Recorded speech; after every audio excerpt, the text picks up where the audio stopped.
সময় আমার দরকার লাগে, তো আমি যেহেতু ওখানে ডাক্তার সাহেব আছে ওই বদরুদ্দিন ভাই আমারে ভালো চিনে, আমার কাছে আসে, অনেক কথা হয়।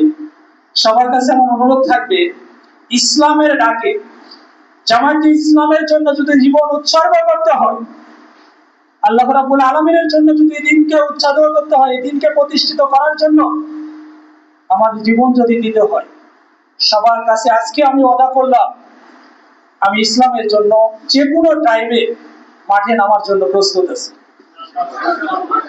আপনারা সবাই দোয়া করবেন, এবং সামনে হয়তো আমাদের জন্য একটা পরীক্ষার দিন আসতেছে, সামনে একটা পরীক্ষার দিন আসতেছে। সবাই এক দল এক হয়ে মুসলমান হিসেবে এই কোরআনকে প্রতিষ্ঠিত করার জন্য, এই দিনকে প্রতিষ্ঠিত করার জন্য আমরা সবাই ইনশাআল্লাহ মাঠে নামবো।